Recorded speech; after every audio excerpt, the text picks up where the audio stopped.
makes me wanna, makes me wanna, your love makes me wanna,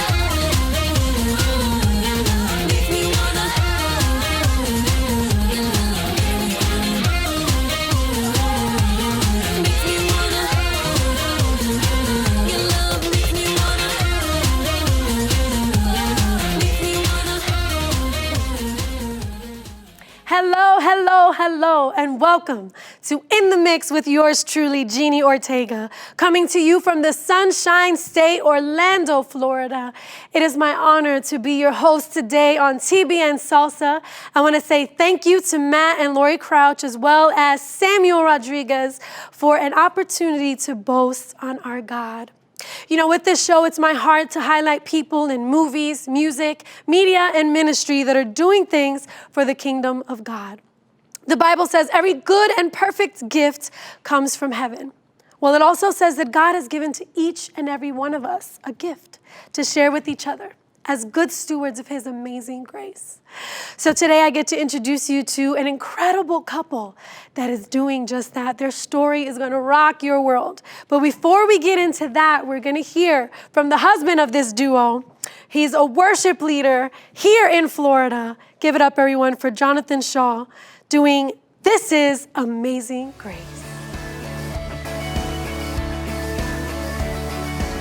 Who breaks the power of sin and darkness, whose love is mighty and so much stronger, the King of glory, the King above all kings, who shakes the whole earth with holy thunder and leaves us breathless in awe and wonder, the King of glory, the King above all kings. This is amazing grace. This is unfailing love, that you would take my place, that you would bear my cross. You laid down your life, that I would be set free. Oh, Jesus, I sing for all that you've done for me. God, we give you the praise. Oh,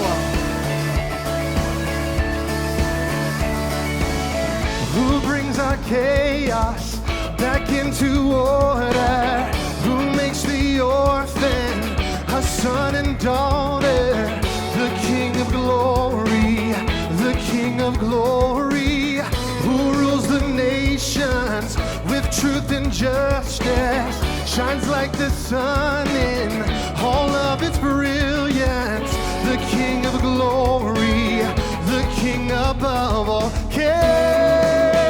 Oh yeah, this is amazing grace. This is unfailing love. Oh, that you would take my place, that you would bear my cross. Oh, you laid down your life, that we would be set free. Oh, Jesus, I sing for all that you've done for me. And worthy is the Lamb who was slain, and worthy is the King who conquered the grave. Worthy is the Lamb who was slain, and worthy is the King who conquered the grave. Worthy is the Lamb who was slain, hallelujah. And worthy is the King who conquered the grave. Oh, worthy is the Lamb who was slain. Worthy, worthy, worthy. Oh, this is amazing grace. Come on and clap your hands with me. This is unfailing love, that you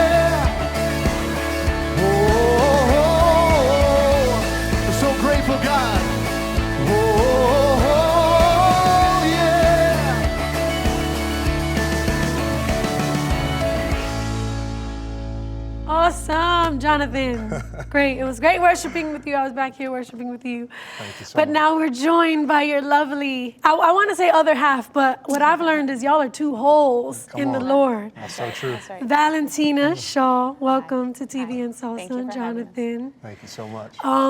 I am so encouraged by what God has done in your lives, in your marriage, in your journey, and I can't wait to share it with our audience. So let's start a little bit in the beginning. So Jonathan, we'll start with you. Give us just very briefly a little tidbit of you before Valentina, your Right. testimony. Yeah, I grew up in an interracial home. My dad's an African-American, good-looking guy. My mom, she is a Caucasian woman. Wow. God bless her. You know, she went on to be with the Lord in December. But just an amazing household. I had 3 other brothers, so there was a lot of competition, a lot of great Testosterone. times, a lot of Way too much testosterone. Oh yeah, lots of testosterone, a lot of great memories as well. But we grew up in a household where my dad and my mom just had a faith that was unshakable. I was exposed at an early age to the supernatural. My dad was an evangelist as I was a young boy growing up, and so I got to see and be exposed to a lot of spiritual things. That was my journey, and you know, just thankful for my parents and still establishing that strong foundation. So, but growing up in a Christian home too, obviously it's always somebody else's faith until it becomes your own. Absolutely. So that's interesting too, and we'll get more into that. Well, Valentina, give us a little bit more of your background now. So very different to his. I was actually born into a Catholic home, Yes. and more You're so. Colombiana, I am right? Colombian. Yes, I was born Yes. in Colombia and came to the States when I was 6 years old. And really, the States, for all intents and purposes, has been home for me. Okay. But yes, so I was in a Catholic home, more from the tradition, but not really practicing. Yeah. And from an early age, we did attend, Christian churches, but it was more of we would go with my mom and sort of dabble, but leave, and never really made it a home. I probably was exposed to it from like the age of 12. But it wasn't until the age of 19 that I had a personal encounter with the Lord and gave my life to Him. I come from a single-parent home. My father was always in the picture, but never really lived with us. So, contrary to Jonathan from that perspective, it was Mom was really the foundation of the home. She did was both the leader, roles. She was yeah. the leader. Dad was always there, great provider, and our relationship, because I saw that broken home, really was severed for a while. Yeah. But it wasn't until I came to the Lord that really, God talks about forgiveness. And Yes. so when I, accepted Him into my heart and His forgiveness, then I knew that the first person that I needed to forgive and ask for forgiveness Yeah. was my father. That's so what he does to us. He makes us make right. that's right. So thankfully, I have a beautiful relationship with my father now, but Praise I God. thank God for that. Yeah. Well, what I'm already hearing is just how God is setting the stage, because you have one life, you grew up both very different Right. like cultures, number Correct. one, Yeah. and also worldviews of life in Christian and Catholic, more of the traditional practice, like a ritual and Yes. religion, and you were in the supernatural, so it's like a whole different thing. But also too, you not having your dad really there, and you having your dad so strong Right. there, it's setting the stage to when y'all come together and kind of how your stories start to unfold. So okay, Yeah. Jonathan, tell us now a little bit about that. You met her your senior year of college. Yeah, the summer before my senior year, I wound up getting a free membership to a gym. I'm a broke nice. college kid. And wound up working out at the gym and happened to notice this beautiful Colombian lady Yes, checking she's me out in the gorgeous. mirror. Ooh. I was checking her out too, let's be honest. But Well, you're both good looking, so I can understand. You guys are like Thank you so much. trying to focus, Yeah. glistening. I was trying to focus, and she just pulled me like a fishing rod, she just reeled me in. But I said something to her, and one thing led to the next, and she had me adjusting her machine. Wisdom girl. She was like, Yeah, she was very slick. let me see. Let me see. But just one thing led to the next, and she was working at a company that my brother still works for. How crazy is that? And then I think later that week, I invited her to church. Wow. And it was So at this clear. point, you had already come to your own kind of faith of Christianity. Yeah, she was starting So to she was seek, open. for sure. Right. And I made it very clear from the beginning that that was a huge requirement, of the woman that I knew God had for me. Amen. And so it was very clear she was seeking God authentically. Yes. And that was the beginning of it. Okay, so obviously everyone has this story in the beginning. It's beautiful, and y'all are having a great time. And then what happens? You guys get married. Yeah, we got married in this May of 2007. She You got have pregnant a child. 2 months later. Wow, so quick. Yeah. How long were you guys courting or dating before you got married? It was like a year and a half. A year and a half, Okay, yeah. so then that's good. Y'all had that time, We but had then time. you get married and then you get pregnant right away. Tried premarital counseling with my parents, but obviously that was a very biased situation, so that didn't last very long.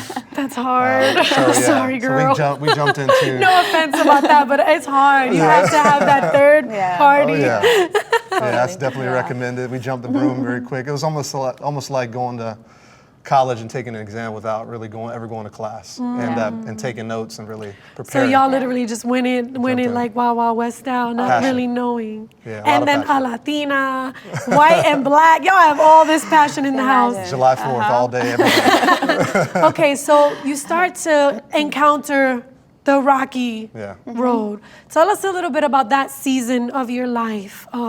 What doors were open that allowed that? What was the friction, the beginning of that? And obviously, I'm asking you, I want to be all up in your business because there's going to be people out there watching that might be in that rocky road, Yeah. or they might enter into that rocky road if they don't know the doors that are open to that. So give us. Gary Thomas has a quote that says, if your love begins and ends with you, then it's really selfishness with a mask on. And for me, love, acceptance, affirmation was always very conditional. And so I brought those standards of performance and projecting perfection, I brought that into our marriage. And it was a standard that obviously is impossible for anybody because we're all imperfect to live by. Right. So, obviously was when we you? have conflict, that was me. What about you? I think a lot of it is just also the generational components of things that we come into our marriage and we don't realize the baggage that we carry. A lot of times it's not even our baggage, it's our parents' baggage. So true. So, we come into this relationship with these ideas of what we think relationship is going to be like. I come from a home where mom and dad didn't have a healthy relationship, and without even knowing, I had created these thoughts and said, the day a man tells me what to do, I'm not gonna let him do that. I'm outta here. Or I'm out Yeah. of here. Or the day he raises his voice at me, I'm not gonna tolerate that, because that's what I saw, and without even knowing it, it was almost like I presented or created this opportunity for this environment to lend itself to that. And so then I was faced with, okay, well, now you need to back up what you said you were gonna do. So then I would, instead of using wisdom and instead of embracing the gentleness that every woman is created with, and really embracing my femininity. Wait. She said, embracing the gentleness that every woman. Speak that again to me, please, because I'm all types of rough around all edges, but you're so right. We all have it. It doesn't matter where you come, if you're from the hood or what you've been through, or you're a spicy Latina. It doesn't matter. Yeah, it's in us, and society has sort of conditioned us that we have to be this strong Latina, or it doesn't even have to be Latina. Anyone is You're just right. the society that we're in today. Especially, yeah. We have to be at the same level of a man, and we are partners, and we're here, as you were saying earlier, we're equals, and we're both wholes, but we have different roles. And when we were together, in that first, I always say take one, and now we're in take two, and our take one, Jumping it the was gun. it was sort of, this competition, and nobody wanting to sort of put their guard down. To and submit or to trust. Correct, because we thought submission meant we're going to be a doormat. We thought submission meant weakness, and it doesn't. There's actually strength in submission, and That's right. so that was sort of my journey. A lot of it having to do with what I saw growing up, or Yes. what I did not see growing up, because it wasn't the right environment, and not really having the right example. So I'm a huge advocate of premarital counseling. Absolutely. I tell everybody that's going to Yes. get married, do it. And it has nothing to do because, people think, oh, they're married and they're going to, they love each other. But premarital counseling is Love huge. is not all, No. because especially because our perception and our understanding of love is skewed. It's coming from a selfish nature that we have to die to the Lord. So I'm totally with you when it comes to that. Okay, Yeah. so what happens? Wow, so we moved to Miami in 2010. life steered us in that direction. And it was 8 months later. Things got really toxic in our relationship and our ability to deal with conflict. Yeah. Her mother was living with us, and Which that, is also that a added another challenge. dynamic. I've been there. Yeah. And with the things that she experienced, it kind of enhanced our our situation. And I wound up moving out October of 2010. Wow. Because I knew that if this was going to work, that we needed to be a united front, Yeah. our family, and working through these things without any third-party voices in So the you way. moved out. So I moved out, Wow. and that was obviously one of the hardest decisions that I had to make. Especially you have a young son. Young son, I did it on faith, hoping that she would understand and realize what we had and follow suit. So wait, let me ask you this. Let's be real here. Yeah. Was it on faith or was it on manipulation to get what you wanted? Yeah, that's a great question. That's a Because great I've question. done that. It's a great question. It's like we do that. Yeah, I would you say, when emotions get involved, I definitely think there's when your emotions are leading you, there's definitely probably some manipulation involved.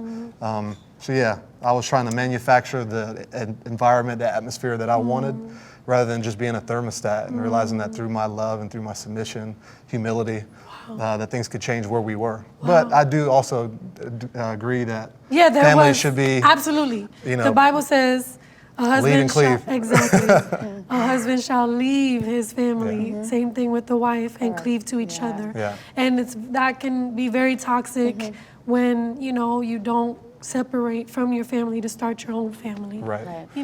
Yeah. All right, so you leave. So I left, and obviously our son was caught in the mix, and when I wasn't seeing the results of what I was trying to manufacture, our relationship got toxic.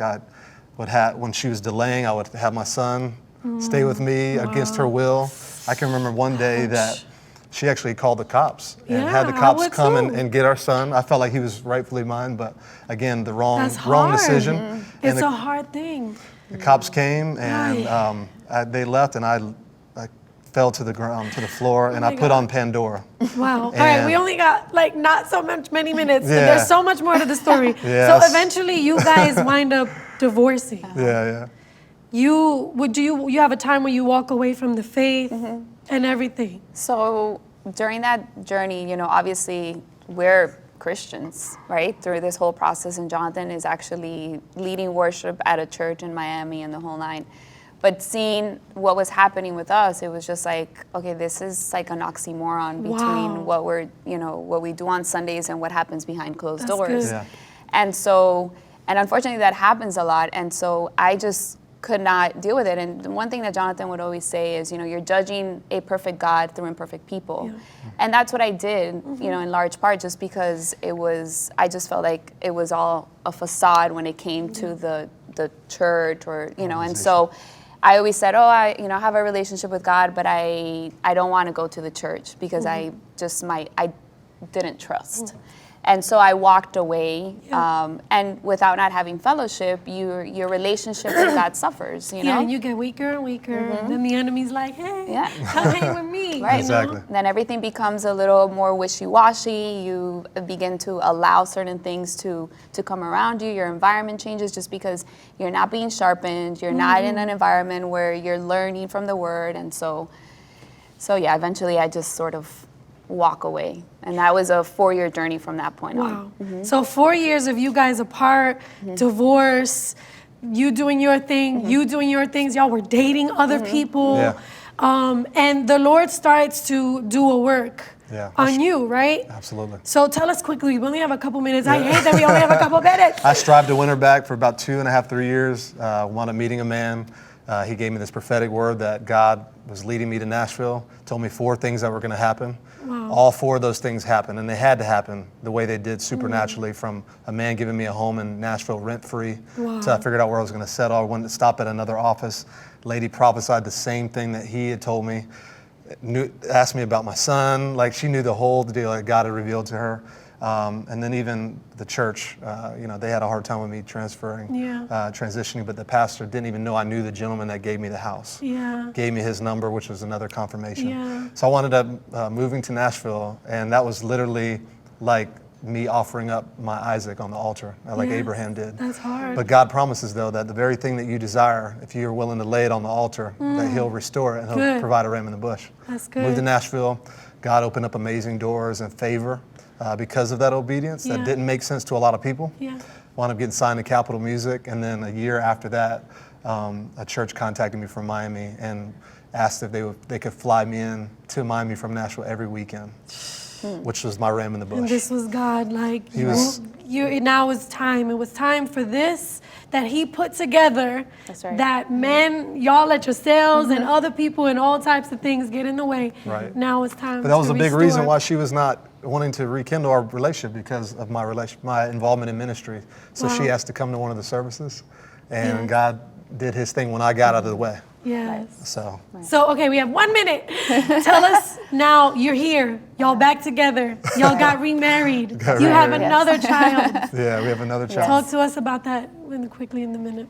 You know, I think that what we were saying before is just surrendering to what, God's will is for your life, and knowing that, it's bigger than us, it's bigger than our children, and knowing that when you make the choice to love, and when you make the choice to allow God to be in the mix of it, through prayer and through just allowing God to change your life and your heart, beautiful things can happen, and it doesn't have to take 4 years. It can be a suddenly thing when you surrender to Him. Yeah. And that's what personally for me was, I wandered for 4 years. When I finally was exhausted and I surrendered to God, it was like He just lifted the veil from my eyes, and all of a sudden I could see things that were right in front of me, but I saw it clearly. Wow. And that process just was very quick from that Yeah. point. So, surrender and allowing God to work through your heart can do beautiful things. Yeah, and you guys were broken. That's God right. needed to strip you of yourselves, of all your past, so when you were ready to come back together. And I'm just so excited how God writes our stories. Oh yeah, oh yeah. Well, now we have another chance to hear you, Jonathan, worship with your own song, Yes. Always Near. God, we worship you. We need to see your perspective on the maze of our life, God. So we humble ourselves with a heart of gratitude. From the moment I met life and waged in battle for my soul, your grace remained within my sight. Your endless love never let go.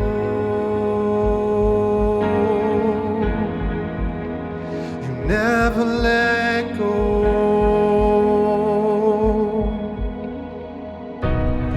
When the tide is rising, and though my eyes may fail, I will wait for you, my God. In the wake of your great wonder, redemption drowns my fears. My faith can walk on water, for I know you're always near. I know you're always near.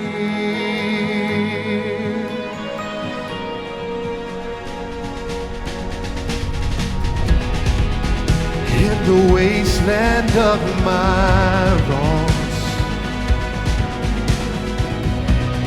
streams of mercy follow me. Salvation sets my heart on high.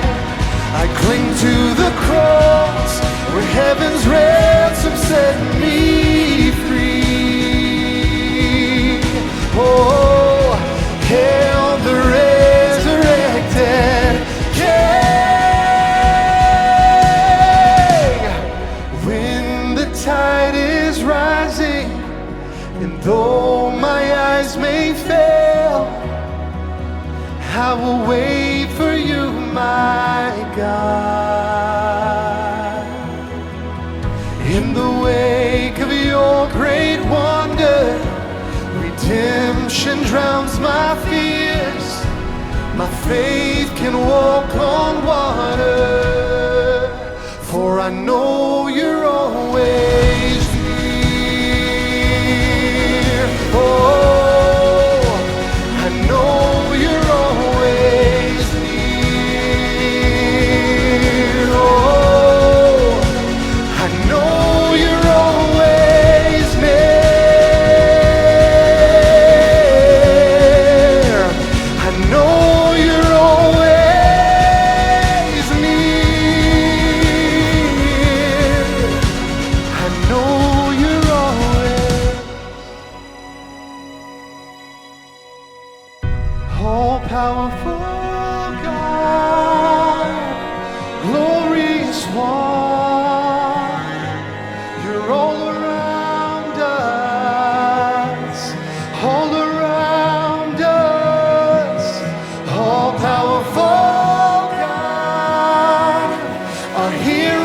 has come.